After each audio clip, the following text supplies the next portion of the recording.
Breaking news. सासुरे गावात युवकाचा गोळीबारात मृत्यू, आत्महत्या की खून याबाबत तपास सुरू. बार्शी तालुक्यातील सासुरे गावात सोमवारी रात्री एका धक्कादायक घटनेत 38 वर्षीय गोविंद जगन्नाथ बर्गे या तरुणाचा गोळीबारात मृत्यू झाला आहे. तो गाडीत मृतावस्थेत आढळला असून त्याच्या डोक्यात गोळी लागलेली होती आणि गाडीत एक पिस्तूलही सापडले. पोलिसांनी सुरुवातीला ही आत्महत्या असल्याचे म्हटले असले तरी त्यांना काही संशयास्पद बाबी आढळल्याने खुनाच्या दृष्टीने तपास केला जात आहे. मिळालेल्या माहितीनुसार गोविंद बर्गे हा मूळचा बीड जिल्ह्यातील गेवराई तालुक्यातील दैठण येथील रहिवासी असून तो प्लॉटिंगचा व्यवसाय करत होता. त्याचा संपर्क पारगाव येथील नर्तिका पूजा गायकवाड हिच्याशी आला. त्यांच्यात प्रेमसंबंध निर्माण झाले आणि त्याने पूजावर मोठ्या प्रमाणावर खर्च केला होता. यामध्ये सोन्याचे दागिने आणि सुमारे $2.25 लाख रुपयांचा मोबाईलही त्याने तिला घेऊन दिला होता.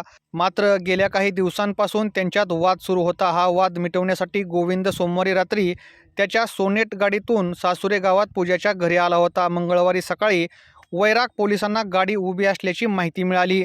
त्यांनी घटनास्थळी जाऊन पाहिले असता गोविंद गाडीत मृतावस्थेत आढळला. पोलिसांनी घटनास्थळी पंचनामा केला असून बार्शीचे उपविभागीय पोलीस अधिकारी अशोक सायकर आणि वैराग पोलीस ठाण्याचे पोलीस निरीक्षक कुंदन गावडे यांच्या नेतृत्वाखालील पथक तपास करत आहे.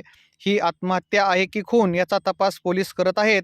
या घटनेमुळे परिसरात एकच खळबळ उडाली आहे.